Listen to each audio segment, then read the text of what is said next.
Contempt report. I now yield to Ranking Member Garcia for his opening statement. Thank you, Mr. Chairman. I want to just make one thing clear. Oversight Democrats, from the start of this investigation, have been crystal clear that we're willing to talk to anyone who has information about Jeffrey Epstein and his crimes.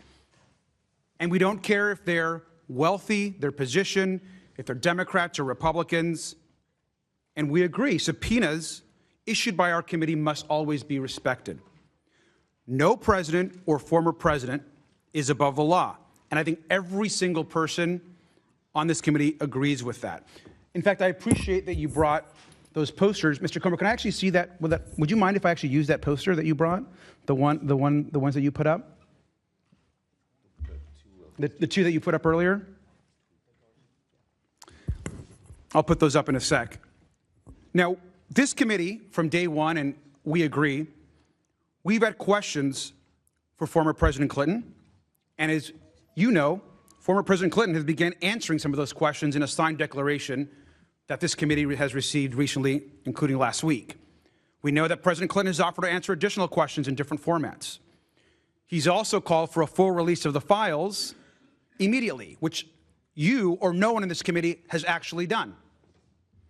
It's interesting that it's this subpoena only that Republicans and the chairman have been obsessed about putting all their energy behind. Now, we also want President Clinton to answer questions. In fact, he should continue to answer the questions from this committee, as he has begun doing in not just a signed declaration, but also in other offers to meet with this committee, of which you have rejected. But it's also incredibly interesting that this energy you have to attack whoever you believe your political opponents are, you are unwilling to use on Ghislaine Maxwell, a monster who has trafficked, abused, and raped children and women, and which every committee member in this body knows should be in front of this committee.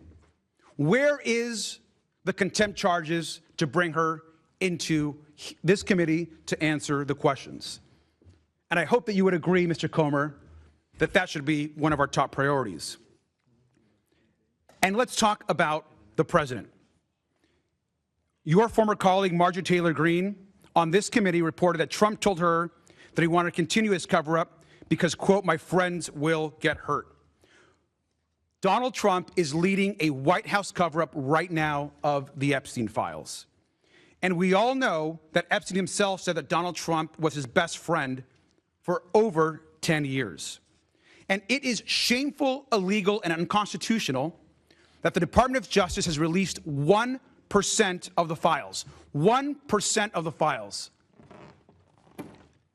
Where is the pressure to get Pam Bondi to release the files?